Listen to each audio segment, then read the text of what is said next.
Quinta-feira da segunda semana do tempo comum. Eu sou o Padre Pedro Paulo e começamos agora mais um programa, A Bíblia no Mundo de Hoje. Nessa quinta-feira, como costumamos fazer já há alguns anos, apreciamos a tradição da Igreja. Como é bom ser católico! Primeiro pelo sacramento mesmo do Cristo, Eucaristia, depois pelo amor e os deveres filiais em relação ao mistério da Virgem Maria, e por fim, porque a inteligência da Escritura, inteligência verdadeira, a inteligência espiritual da Escritura e da própria vida da Igreja está transposta no termo tradição.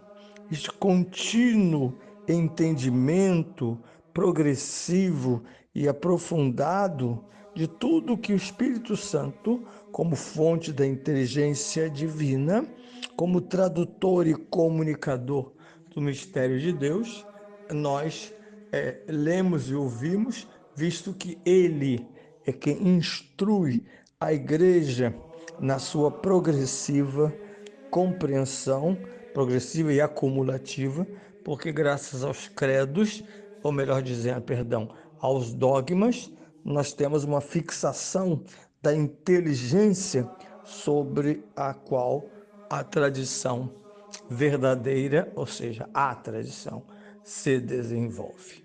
Hoje, para repercutir o tão belo Evangelho, que de uma forma ou de outra tentamos demonstrar na sexta e na terça-feira, vamos ouvir as palavras de um sábio, de um santo, do grande mestre do quinto século depois de Cristo, o bispo de Hipona, Santo Agostinho, que diz: a água transformada em vinho. O milagre pela qual nosso Senhor Jesus Cristo transformou água em vinho não surpreende os que sabem que Deus é o seu autor. Efetivamente, aquele que nas bodas de Caná produziu vinho naquelas 6 talhas é ao mesmo tempo o mesmo que todos os anos renova essa transformação nas nossas vidas. Pois assim como os servos deitaram nas talhas foi transformado em vinho por obra do Senhor, do mesmo modo, a chuva que cai das nuvens é transformada em vinho por obra do Senhor. Não nos admiramos com esse fato, porque ele acontece todos os anos. O costume anula em nós o assombro. E, no entanto, este fato é mais digno de espanto do que aquilo que aconteceu nas talhas cheias de água. Com efeito, quem se detém a considerar a ação de Deus que conduziu e governa o mundo inteiro, enche-se de assombro com tantos milagres. Basta considerar, como diz Santo Agostinho, basta considerar a ação de Deus que conduz e governa o mundo inteiro. Enche-se de assombro por tantos milagres. Basta considerar o poder que se encerra numa semente para descobrirmos nela uma imensa realidade, capaz de capaz de maravilhar o observador. Mas os homens, alienados noutras coisas, tornaram-se insensíveis ao espetáculo das obras de Deus, que, de outra maneira, os faria louvar diariamente o Criador. Por isso Deus achou por bem realizar certos prodígios invulgares, a fim de despertar os homens de sua letargia e os levar a louvá-lo.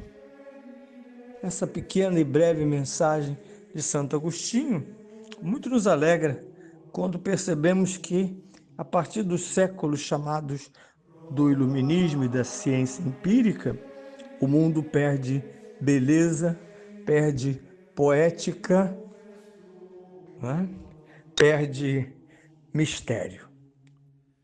O mundo é simplesmente fruto, palavra mundo, ou realidade, sobretudo, nada mais do que nossa organização, a imposição da nossa inteligência, da nossa razão sobre a realidade, no fundo caótica, que necessita da nossa intervenção.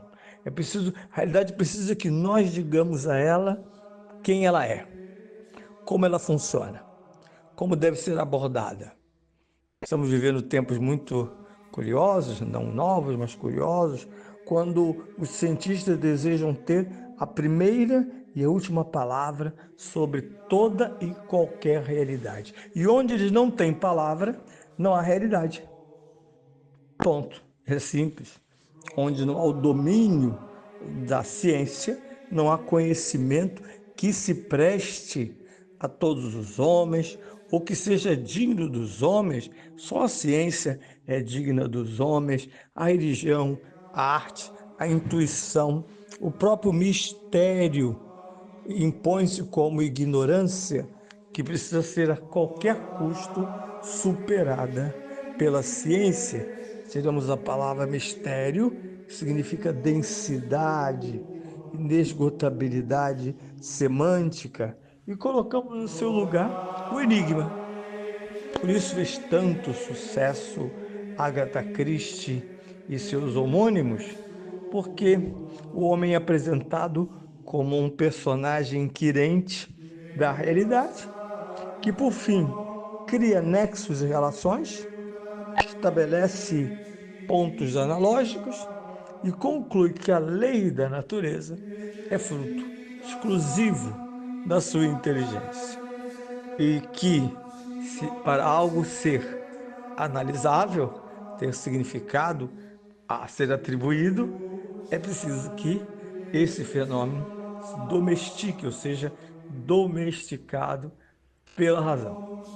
Se esse fenômeno não for domesticado pela razão, ele não deve ser considerado como fenômeno, ele deve ser tolerado ou os mais inteligentes vão ignorá-lo.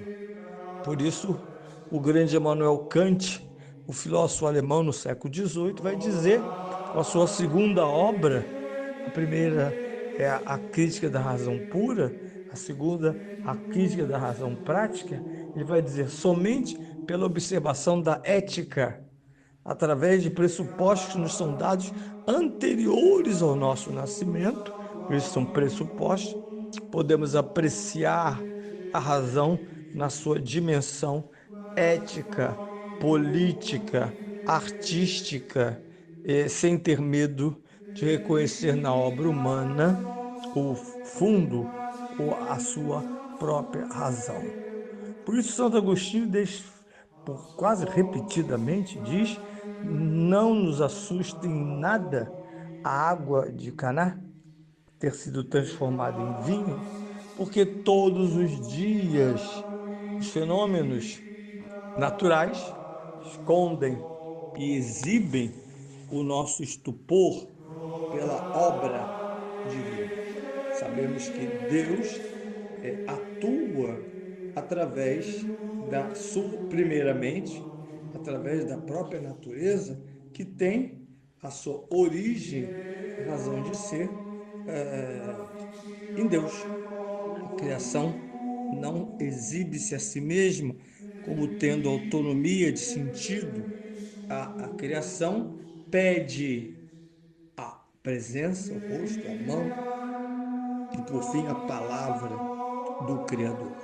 Por isso, homens ateus, homens indiferentes, são incapazes de lerem a natureza, de deixar que a natureza seja um dos textos magníficos de Deus em sua conversa com a maioria da humanidade, inclusive, às vezes, para além das performances, dos desempenhos religiosos específicos.